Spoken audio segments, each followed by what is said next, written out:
ಓದಲು ಬರೆಯಲು ಬಾರದ ಮಧು ಬಂಗಾರಪ್ಪ ಸರ್ಕಾರಕ್ಕೆ ಕಪ್ಪು ಚುಕ್ಕೆ. ಖ್ಯಾತ ಸಾಹಿತಿ ಕುಂ ವೀರಭದ್ರಪ್ಪ ವ್ಯಂಗ್ಯ. ಕರುನಾಡಲಿಂದು ಕರವೇ ಕಹಳೆ. ಕನ್ನಡಿಗರಿಗೆ 80% ಉದ್ಯೋಗ ಮೀಸಲಾತಿ ಆಗ್ರಹಿಸಿ ರಾಜ್ಯಾದ್ಯಂತ ಪ್ರತಿಭಟನೆ. ಹಲವು ಸಿನಿತಾರಿಯರು ಭಾಗಿ. ಶಾಲೆಗಳಲ್ಲಿ ಬ್ಯಾಗ್ ಮುಕ್ತ ಶನಿವಾರ ಆಚರಣೆ ಮುಂದುವರಿಕೆ. ಮಕ್ಕಳಲ್ಲಿ ಸೃಜನಶೀಲತೆಗೆ ಒತ್ತು.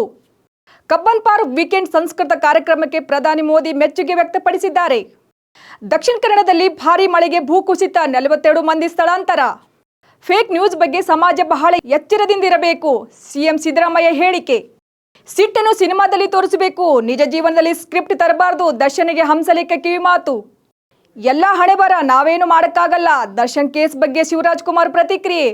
ಸರ್ಕಾರಿ ವೈದ್ಯಕೀಯ ಕಾಲೇಜುಗಳಲ್ಲೂ 15% NRI ಕೋಟಾಗೆ ಆಗ್ರಹ. ಕೇಂದ್ರಕ್ಕೆ ವೈದ್ಯಕೀಯ ಶಿಕ್ಷಣ ಇಲಾಖೆ ಪತ್ರ. ರಾಜ್ಯದಲ್ಲಿ ಹೆಚ್ಚಿದ ಡೆಂಗ್ಯೂ ಡೆತ್, ಆಡಿಟ್ಗೆ ಆರೋಗ್ಯ ಇಲಾಖೆ ಮುಂದು. ಹಾಸನ ಎಸ್ಪಿ ಕಚೇರಿ ಆವರಣದಲ್ಲೇ ಭೀಕರ ಕೊಲೆ. ತಮ್ಮ ವಿರುದ್ಧ ದೂರು ನೀಡಲು ಹೋದ ಪತ್ನಿಯನ್ನೇ ಕೊಂದ ಪೊಲೀಸ್ ಕಾನ್ಸ್ಟೇಬಲ್. ಸಿದ್ದರಾಮಯ್ಯ ಶಿವಕುಮಾರ್ ಇಬ್ಬರೂ ಬೇಡ, ಹರಿಪ್ರಸಾದ್ಗೆ ಸಿಎಂ ಹುದ್ದೆ ನೀಡಿ. ಪ್ರಣವಾನಂದ ಸ್ವಾಮೀಜಿ. ನಾಳೆಯಿಂದ ಗ್ರಾಮ ಪಂಚಾಯಿತಿಗಳಲ್ಲಿ ಜನನ ಮರಣ ನೋಂದಣಿ ಪ್ರಾರಂಭ. ಪ್ರಿಯಾಂಕ್ ಖರ್ಗೆ. ಇಂದು ಅಥವಾ ನಾಳೆ ಗೃಹಲಕ್ಷ್ಮಿ ಹಣ ಖಾತೆಗೆ ಜಮೆ. ಸಚಿವ ಲಕ್ಷ್ಮೀ ಹೆಬ್ಬಾಳ್ಕರ್ ಸ್ಪಷ್ಟನೆ. ಜೈವಿಕವಾಗಿ ವಿಘಟನೆ ಆಗಿರುವ ಕ್ಯಾರಿ ಬ್ಯಾಗ್ಗೆ ಅನುಮತಿ. ಈಶ್ವರ್ ಖಂಡ್ರೆ. ಹೊಸ ಕ್ರಿಮಿನಲ್ ಕಾನೂನಿನಡಿ ಮೊದಲ FIR ದಾಖಲು. ಕಾನೂನುಗಳ ಜಾರಿಗೆ ಆ್ಯಪ್ ರಚನೆ. Doctor G Parameshwar. ಅನುಕ್ಷಣದ ಸುದ್ದಿಗಾಗಿ ನೋಡ್ತಾ ಇರಿ ಉತ್ತರ ಕರ್ನಾಟಕ ಸುದ್ದಿವಾಹಿನಿ.